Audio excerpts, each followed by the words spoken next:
This Perp back with another video, and I got around to watching the first episode of Undead Unluck. This was a very fascinating first episode. To get right into it, I like how this episode started, where it transitioned into like what was really the anime and what was something that was like, being narrated as a manga. We get introduced to our character, Fuuko.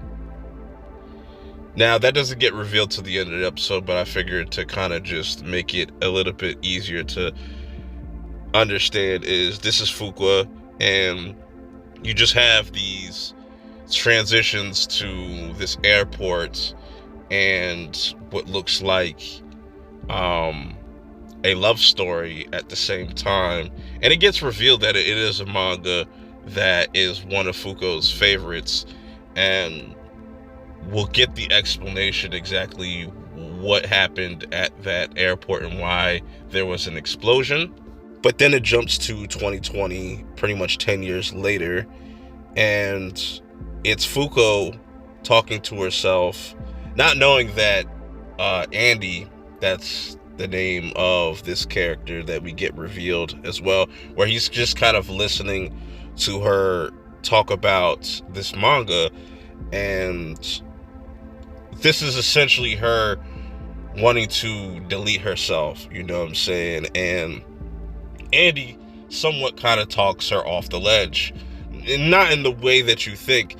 He kind of startles her because she didn't know that he was listening in and was behind her the whole time.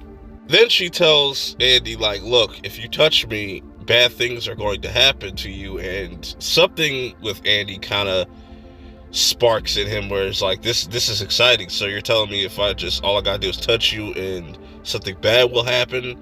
And he falls off the edge and gets hit by a train, and Fuuko is just really kind of upset about this. She's like, no, not again. Like, this always happens to somebody that is close to me or touches me. It ends up being really bad for them.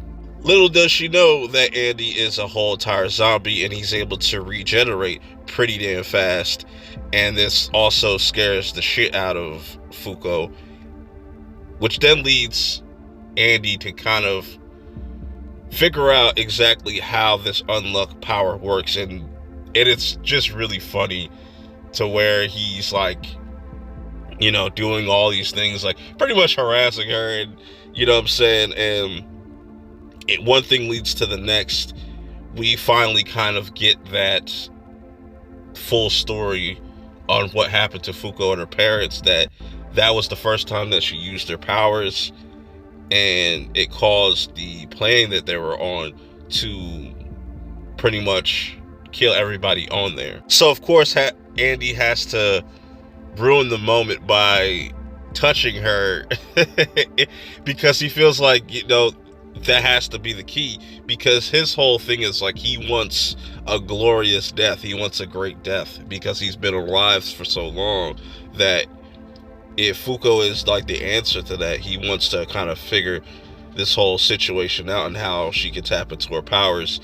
I thought this whole scene was kind of funny how it played off. Like, there's this banana thing that kind of falls onto Andy, and this leads to Fuuko to kind of get away, but she sleeps on a banana peel and seemingly is looking like she's going to fall to her death, but Andy saves her just in the nick of time. And that's where we kind of get that whole reveal of what Andy wants to accomplish. Meanwhile, they are being kind of stalked by these mysterious bad guys.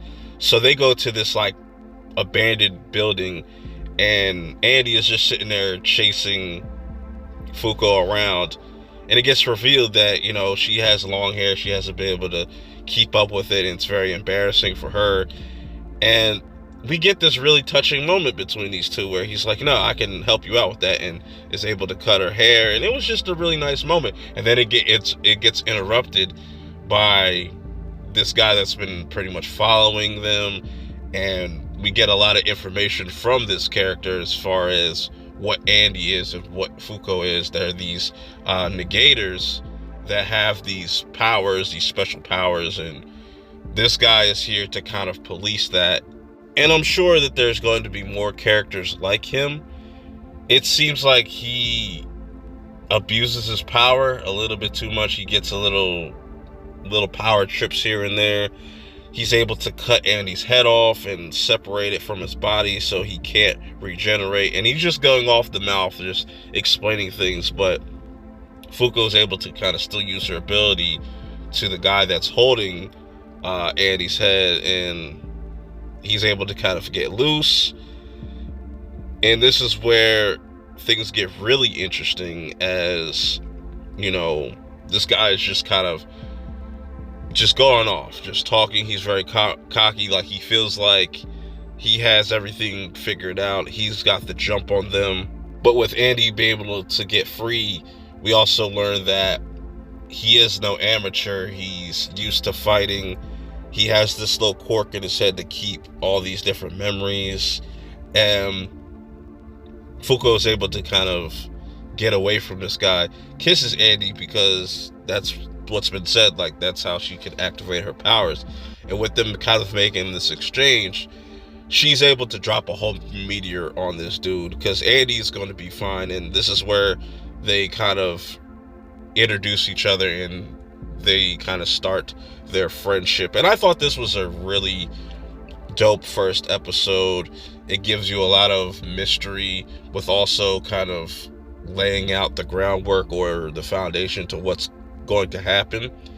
And I'm curious to see the other characters that they're going to come across, the villains, the other people that they're going to possibly team up with, and what their powers are going to be, and what exactly happened to this world, and why are people trying to police these people with powers and stuff like that.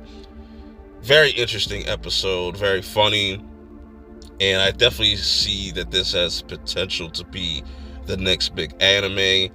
If you have seen this first episode, let me know your thoughts in the comments below. Till next time, I'm out. Peace.